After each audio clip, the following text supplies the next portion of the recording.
College. The Jeep Wrangler is the 2019 Motor Trend SUV of the year. Great deals available now at the Jeep Summer Sales Event. I'm Matt Pauley with the Sports Flash on 1420 WEMB Sports Radio. Marky Billson for...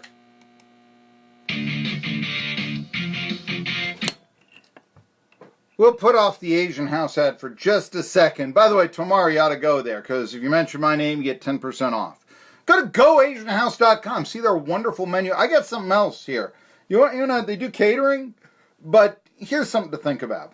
If you're going to football games this Friday, okay, I'm thinking, I mean, if you're going to Boone, North Carolina for ETSU, or you're going to Knoxville for UT, it kind of works here, but I'm thinking a little bit of, you know, well, you'd have to reheat it and all this, but think about this for catering, and that is Asian House. I mean, heck, you can bring the Japanese, you know, sushi for tailgating. Why not? Sushi, sake. It's Appalachian State. Show them how enlightened we are by going to Asian House, getting the Japanese fare, using that as your tailgate, and you get 10% off by mentioning me. I'm telling you, that's what you do. You know, I would. Anyway, people from Georgia State, from Atlanta, coming up to Knoxville, and how many numbers? Probably about literally dozens of, you know, Panthers fans will be making the trek, I'm sure.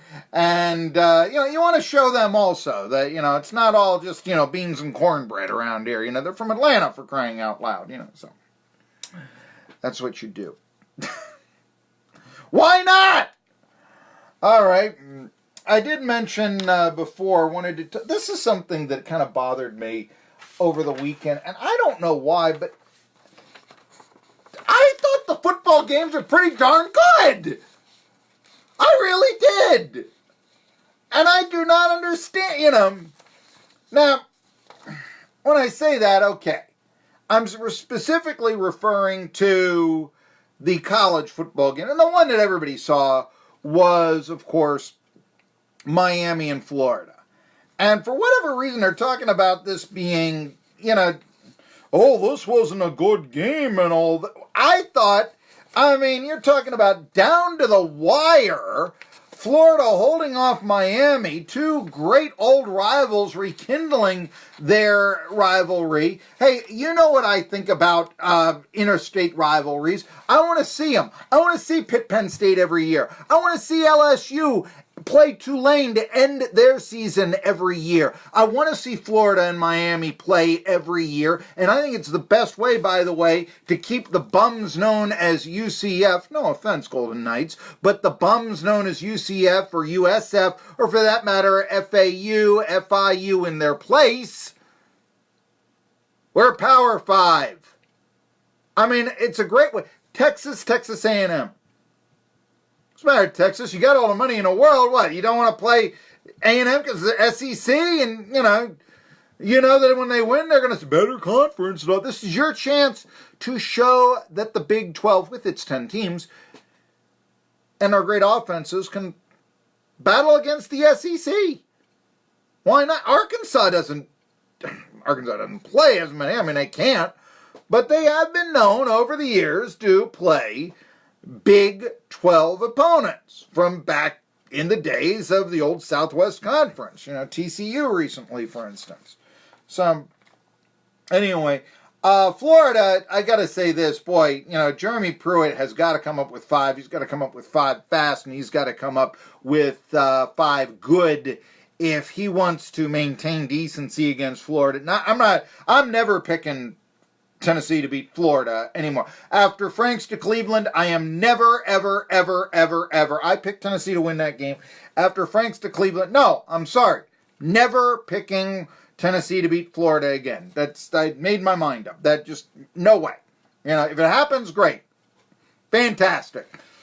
Play Rocky Top all night long. Well, you know, unless you want to be modern or something like that. But Florida defensive line got 10 sacks on Miami. Jaron Williams, the freshman QB. Also, strategically, Dan Mullen, 4 for 4 on 4th downs. Manny Diaz, 0 for 2. Of course, he didn't have any choice but to go for it at the end. I mean, so what does that mean? But, yeah, Florida's pretty good at converting fourth downs. Remember the 2015 game against Tennessee? Sadly, some people do, for the Tennessee, and all this. You can talk all you want to about the Florida secondary struggling. That might be something for, UT and other SEC opponents to hold, to cling some hope to. But that pass rush, no. I mean, the way you stop another team's passing attack is primarily through the pass rush. Florida had 10 sacks. I thought for a second Alex Brown was back. There's a name from the past. Franks, by the way, 17-27, 254 yards, 2 TDs, 2 interceptions. He was up and down. Okay, quarterbacks were up and down, but still, I mean, a seesaw, exciting game, 24-20, not decided in the last play. What else do you want? Urban Meyer showing up with the Florida shirt on. Come on. You had that?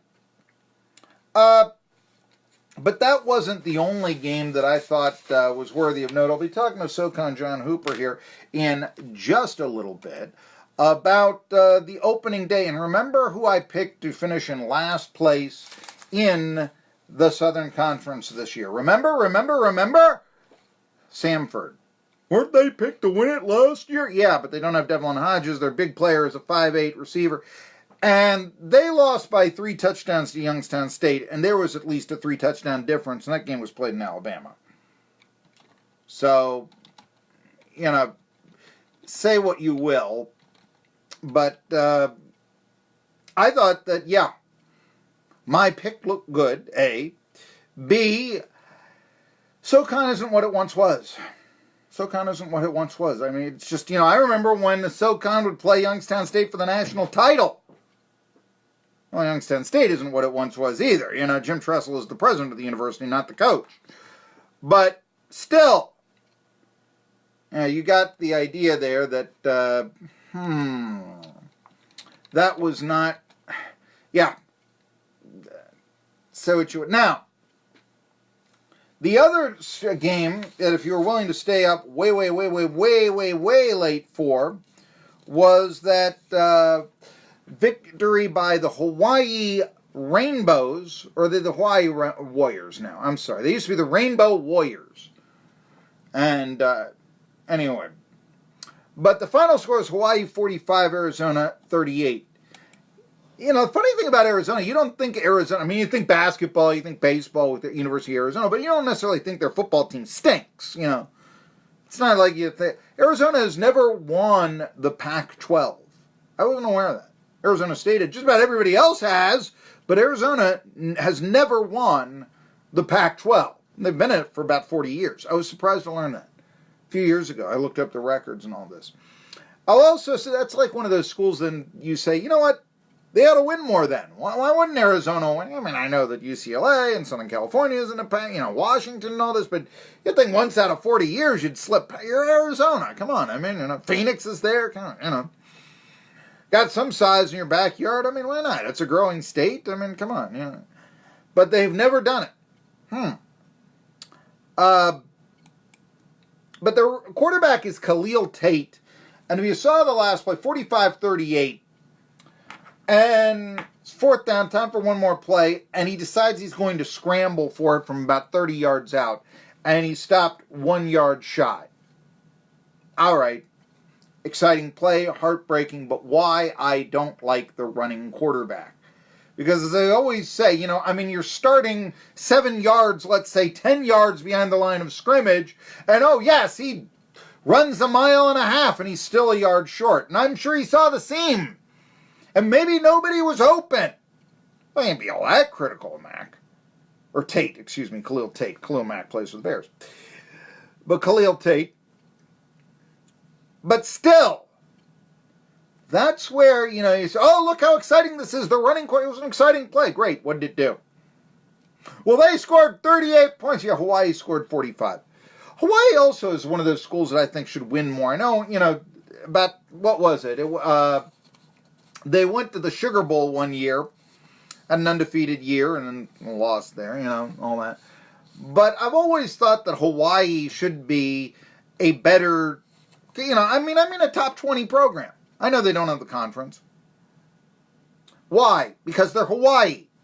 Remember when, Miami started to win, and they weren't necessarily growing everyone from the Sunshine State. They were bringing in Bernie Kosar from Boardman, Ohio, and Jim Kelly from East Brady, PA, and Vinny Testaverde from Long Island. By the way, do you see where Vinny Testaverde's son was re-signed by the Buccaneers? So he's going to be a backup there. Okay, so children of the 80s can rejoice. Okay, but the Buccaneers was like the worst team Testaverde played for. It's amazing that they would, but maybe not, I don't know.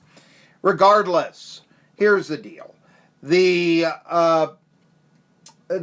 situation just comes that they were saying, well, Miami, the reason why don't you want to come and play in Miami? It'll always be sunny and you get to be in Miami and blah, blah, blah. And that had to be a big-time recruiting factor for Miami to be the dominant football program in the country in the 1980s and also at the turn of the century. Wouldn't you think Hawaii would have the same appeal? I've always been sort of, why doesn't Hawaii win more then? And all this. Tri-City Sports Now, SoCon John Hooper coming up. Home of the Happy Box meal featuring plentiful